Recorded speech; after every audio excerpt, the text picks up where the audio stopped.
Bien, en esta presentación vamos a mirar el tema de otras herramientas que nos pueden ser de mucha utilidad para el mejoramiento de la gestión de la calidad.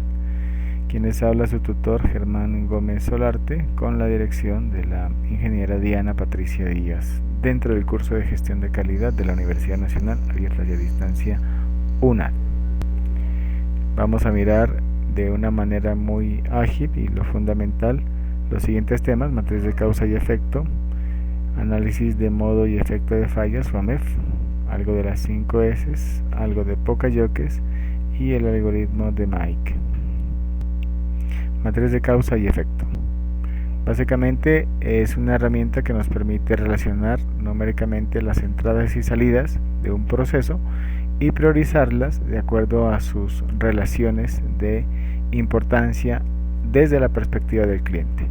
Es decir, las salidas o las causas los efectos estarán en función de sus causas, que son las entradas, todo desde la perspectiva cliente. Para esto vamos a tomar como ejemplo algo muy sencillo que corresponderá a la preparación y servicio de un café. Aquí hemos dispuesto el proceso que tiene que ver con el setup de la cafetería, hacer café, preparar el servicio. Si requiere una inspección y si pasa, pues se servirá el café a un cliente en una cafetería. Hemos expuesto los tiempos de cada uno de esos procesos y lo más importante, hemos determinado las entradas y salidas. Las entradas, recordemos, son las X y las salidas son las Y, que están en color rojo. En el setup de la cafetería tenemos como entradas el polvo de café, agua, filtro, la operación de la cafetera, el tiempo de la preparación de este producto. Y como salidas tenemos el sabor, el olor, la temperatura y el color. En la preparación tenemos como entradas el recipiente, la servilleta, la taza, la cuchara, es decir, todo el menaje. Y como salidas ya la presentación del café como tal. En la componente o en la etapa del servicio ya del café, la entrada es el azúcar y la salida desde la perspectiva del cliente, la presentación, la temperatura, el sabor, el color y el olor. En definitiva, el resumen de las entradas de todo este proceso sencillo es el polvo de café, azúcar, agua, filtro, servilleta, recipiente, taza, cuchara, los tiempos de operación. Y como salidas tenemos el sabor, olor, temperatura, color y la presentación del producto. Esta es la imagen de la matriz de causa y efecto. Sencillamente escribimos las salidas externas, es decir, los requerimientos del cliente, en la parte superior de la matriz, es decir, sabor, olor, temperatura, color y presentación. Asignamos unos valores de acuerdo a la importancia de cada uno de estos factores claves de éxito desde la perspectiva del cliente, en la escala del 1 al 10, en donde pues 1 es de baja o nula importancia y 10 que tiene una importancia capital para el cliente. La importancia de cada salida usando la perspectiva del cliente es lo que caracteriza a esta herramienta. Si se desea y se puede profundizar, pues se tienen herramientas como el análisis de Kano para profundizar más acerca de los CTQs, es decir, los críticos de satisfacción del cliente. Luego, en la otra parte de la matriz, vamos a colocar las entradas, que las habíamos resumido en un slide anterior: filtro, cantidad de agua, polvo de café, calor, tiempo, servilleta, cuchara, taza y recipiente. Ya tenemos entonces las entradas y las salidas y además la valoración. Ahora comenzamos a hacer una relación con base en una escala, en donde 0 indica ausencia de relación, 1 una relación débil, 4 relación moderada y 9 relación fuerte. ¿Cómo se hace esa relación? Tomamos cada una de las entradas y lo relacionamos con cada una de las salidas. Por ejemplo, la primera entrada es el filtro, lo vamos a relacionar con el sabor. El filtro de la cafetera tendrá alguna relación con el sabor del café.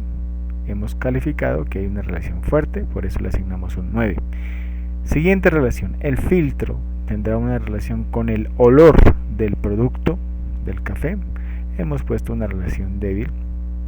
El filtro tendrá alguna relación con la temperatura a la cual se sirve el café, pues no hay ninguna relación. El filtro tendrá alguna relación con el color del café, hemos puesto una relación moderada. Y el filtro tendrá o no una relación con la presentación, hemos puesto que no hay relación.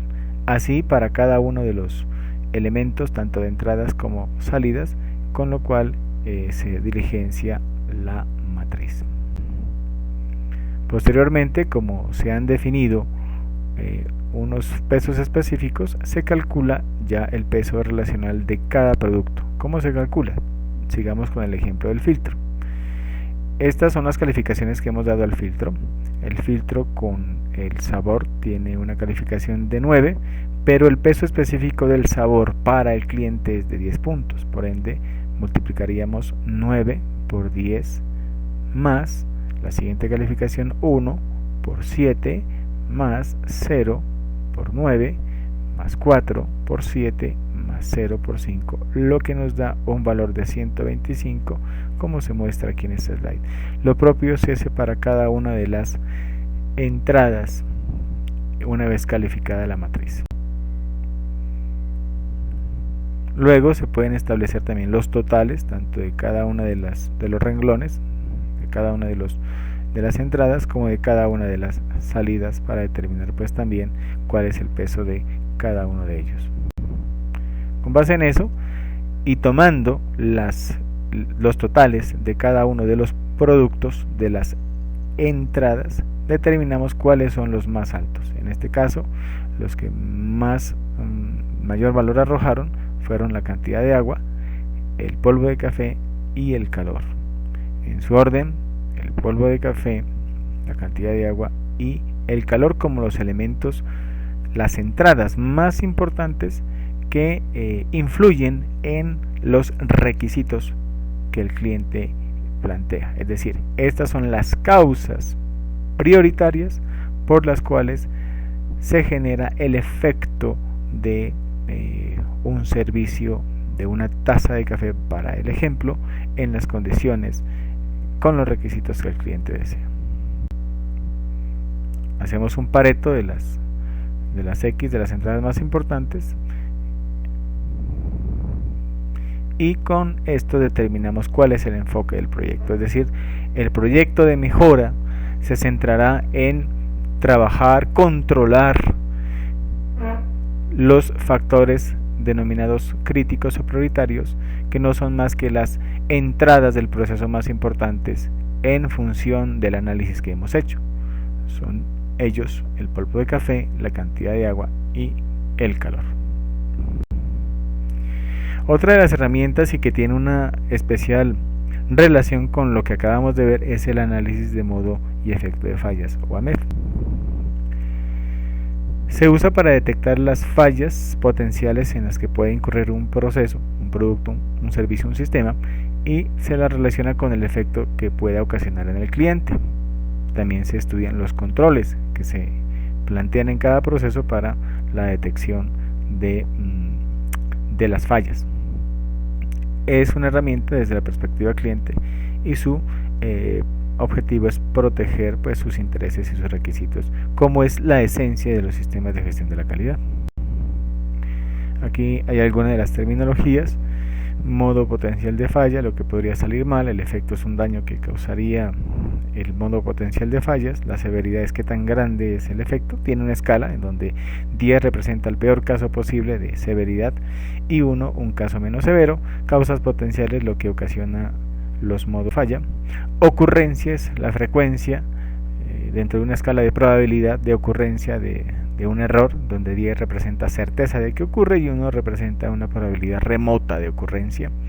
Los controles son los dispositivos con los que se cuenta dentro del proceso y que actúan sobre las causas para detectarlas y prevenirlas, para impedir su ocurrencia o recurrencia.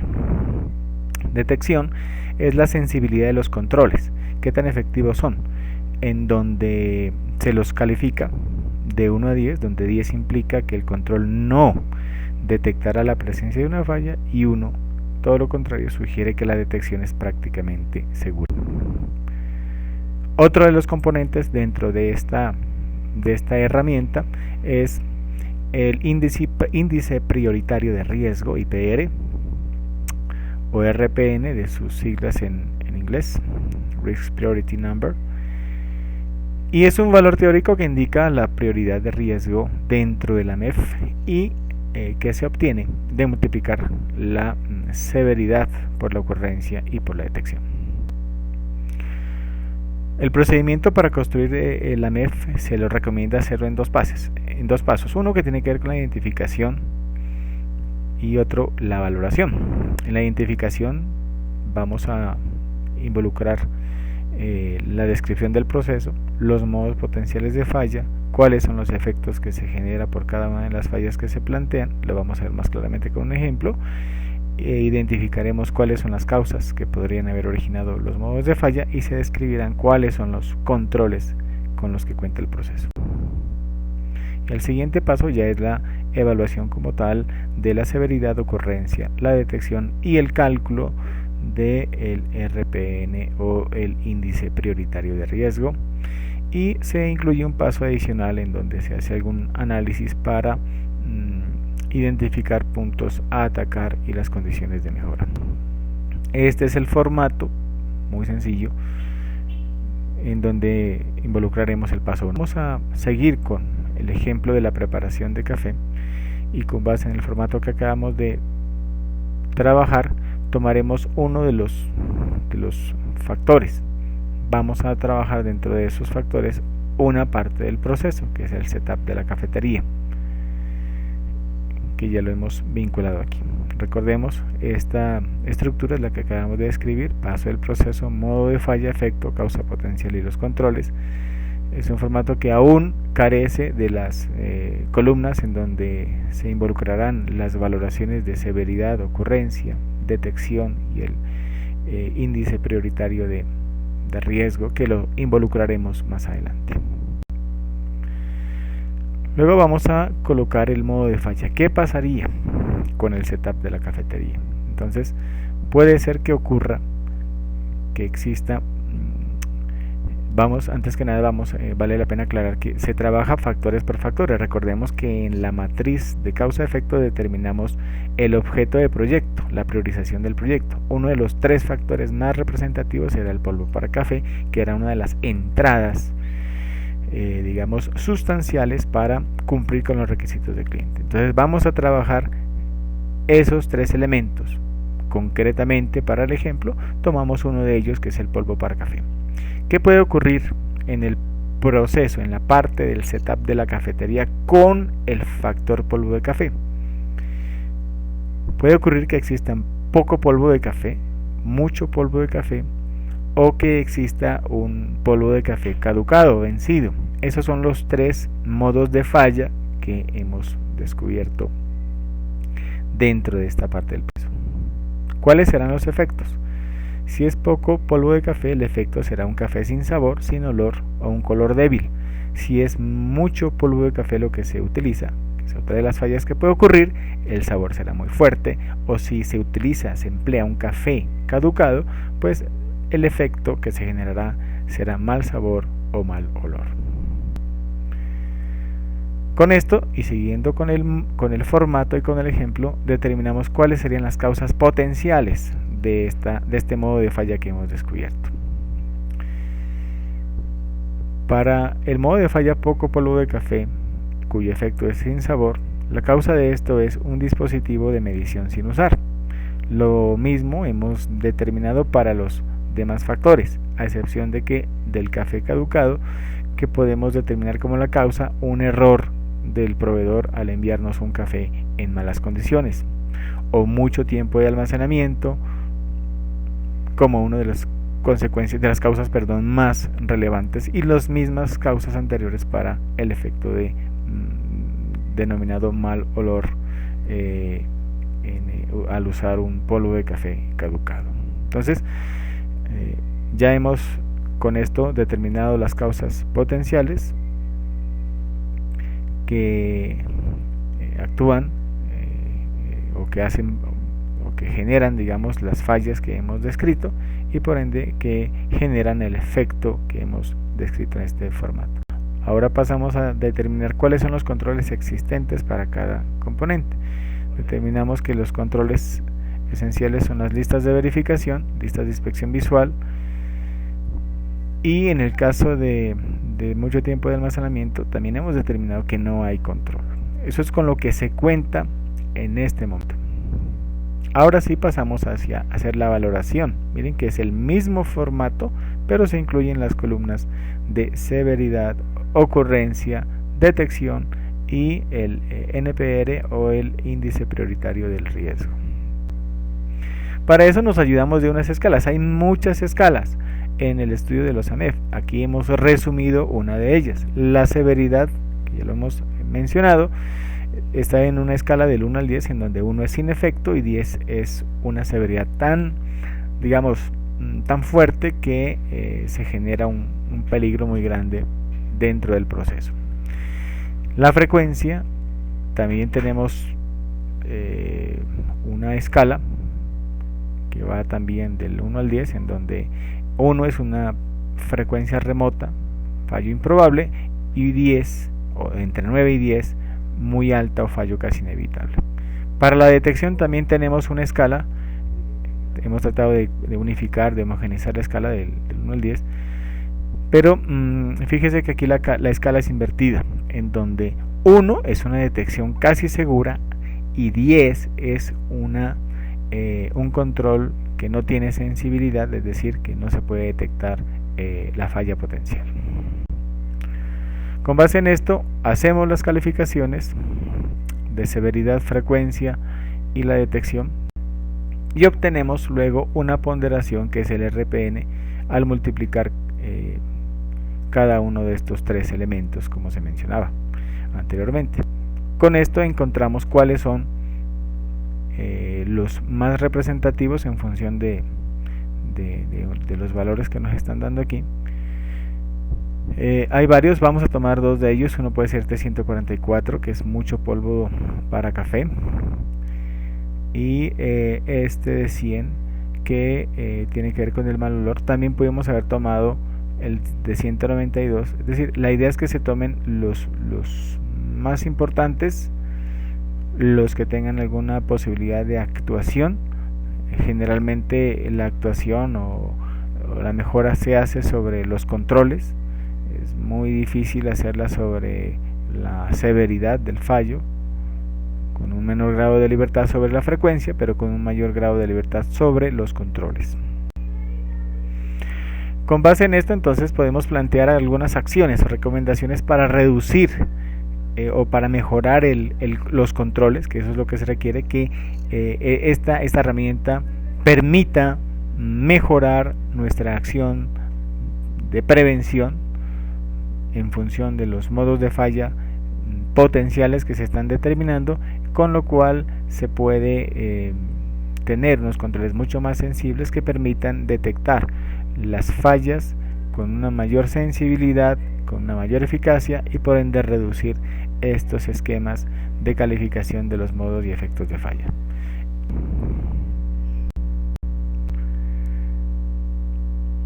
¿Cuál es el significado? SAIDI significa, o SORT en inglés, el significado es organización o clasificación. El propósito es mantener solo lo necesario, separar todo lo innecesario y eliminarlo, lo que sirve de lo que no sirve.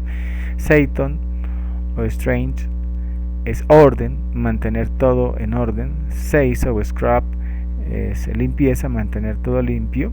Seiketsu o Systematize es autodisciplina, aplicar a uno mismo, distinguir entre algo normal a anormal, llevar a cabo una rutina de limpieza y verificación. Shitsuke o Standardize es la estandarización, disciplina y hábito, mantener un comportamiento confiable. Rutinizar, es decir, tener la implementación de las 5 S dentro de un programa de mejora. ¿Para qué sirven las 5 S? Para mejorar el ambiente de trabajo, para mejorar la estandarización, el flujo en esencia es la clave. Hacer usos de control visual, implantar cualquier tipo de programa de mejora continua. Normalmente un programa de mejora continua arranca con un programa de 5S para visualizar el real flujo de proceso y con base en eso determinar la real dimensión de un proyecto de mejora y tomar las decisiones acorde a lo que realmente demuestra el proceso. Por supuesto que este programa sirve para reducir causas de accidentes e incidentes. Síntomas para aplicar las 5S: desorden, pasillos ocupados, estantes repletos, falta de instrucciones, ausencia de señales, soluciones del tipo por lo pronto, suciedad, goteras, bloqueos, objetos en desorden, personas trasladando artículos de un lado para otro, excesivas fallas en los equipos, desinterés en el personal, refacciones, materiales sin identificar, solicitudes de tipo DM más plazo, incumplimiento, reclamos excesivos del cliente, accidentes de trabajo, incidentes, reprocesos, transportes, procesos innecesarios, es decir, todo lo que no genera valor y que detiene el flujo del proceso. Falta de espacios libres, áreas comunes, bueno, etcétera. Todos estos elementos tienen esa connotación. Pasamos a otra herramienta que son los pokayokes o a prueba de fallas. Son programas, herramientas, dispositivos que se incorporan a los procesos y a sus actividades con el fin de eliminar o reducir al máximo la posibilidad de falla. Su precursor fue Shigeo Shingo, quien lo instituyó en el programa Toyota en la década de los 60. Uno de los ejemplos los clásicos de un pokayoke es la lengüeta que tienen todos los dispositivos de conexión a USB que impide que una USB se conecte de manera incorrecta. Entonces son dispositivos que se involucran hacia los procesos para hacerlos a prueba de fallas, a prueba de errores. Pasos para implementar el pokayoke: definir el defecto. Esto implica establecer una tasa de defectos, formar un equipo interdisciplinario, identificar los lugares donde se visualizan los defectos, donde aparecen los síntomas de los defectos y realmente donde se producen, que son dos escenarios distintos. Detallar los procedimientos donde se generan los defectos, identificar los errores o desviaciones de los estándares en la operación donde se producen, identificar las condiciones de alerta tipo bandera roja donde se producen los defectos. Se hace un análisis de causas, se pregunta por qué sucede el error hasta encontrar la causa raíz y con base en esto se identifica el tipo de pokayoke que se requiere.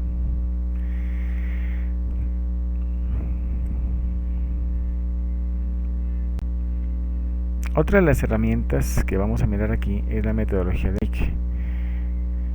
Es un poco más estructurado que el ciclo PHBA. No son dos elementos que se contraponen, sino son dos algoritmos lógicos que nos permiten actuar y definir ante un problema y una posibilidad de mejora. Se compone de 5 pasos: definir, medir, analizar, mejorar y colar. En el definir se trata de conocer quiénes son los clientes que esperan, cuáles son los medios de comunicación, seleccionar los proyectos encaminados a satisfacer a los clientes. Es un tema de identificar cuál es el problema. Recordemos que la identificación y formulación de un problema constituye un altísimo porcentaje de la solución. Herramientas usadas en esta etapa: las caracterizaciones de procesos basado en CPOC de suppliers, input, process, output y client, es decir, proveedores, entradas, actividades, salidas y clientes. Mapas de procesos, matriz de causa y efectos y el AMEF que acabamos de ver, o FMA. Medir: todo proyecto de mejora debe tener un métrico operacional que nos permita identificar aquellas variables determinantes del proceso, verificar si las mediciones son confiables, conocer la capacidad del proceso, qué herramientas se usan, análisis de sistemas de medición, desempeño actual de los procesos, capacidad potencial del proceso, CP, CPK, PP, PPK, Z, DPMO, que son defectos por millón de oportunidades, que es un tema muy ligado al 6 Sigma. La otra componente es analizar, que se analizan los objetivos, se verifica la importancia de los factores, las correlaciones que se pueden lograr entre estos, cómo se afecta el proceso, cuáles son las causas potenciales. Aquí se pueden emplear muchas herramientas que la estadística nos provee para este tipo de análisis: análisis multivariate, correlación, regresión, pruebas de hipótesis, ANOVA, prueba Chi cuadrado, etc. Luego viene la etapa de mejorar, que se focaliza hacia descubrir cuál es la relación entre las variables críticas que afectan el proceso o producto, identificar las condiciones óptimas de la operación. Para esto se pueden aplicar temas como diseño de experimentos, superficies de respuesta, regresión múltiple, regresión logística binaria, es decir, un desarrollo estadístico importante, y es donde vemos realmente aquí el uso y la aplicación de la estadística. También son temas muy ligados hacia el Seis Sigma, pero que el hecho de tener ya una lógica, de definir un problema, medir el problema, analizar o implementar, analizar, ya es un avance importante hacia la consecución de unos escenarios de mejora importantes. Controlar, que era la otra componente, se focaliza hacia la determinación de la eficacia de las mejoras que se están haciendo, en donde fíjese que aquí se plantea hacer que las ganancias se mantengan. ¿Eso qué quiere decir? Que todo proyecto de mejora tiene que impactar también hacia el valor económico agregado a las organizaciones, dar cumplimiento al sistema de calidad, instalaciones de controles reales para el proceso, cierre de proyectos. Y aquí hay otro tipo de herramientas como 5S, planes de control, procedimientos de operación, POCA-YOCAS y el control estadístico de procesos. Entonces aquí tenemos una herramienta adicional que, como se mencionaba, es más que un algoritmo, es una metodología que nos permite identificar problemas y establecer unas soluciones con una lógica y con una intensidad de análisis estadístico matemático muy importante. Muy bien, esa es la presentación, espero que les haya servido. Muchas gracias.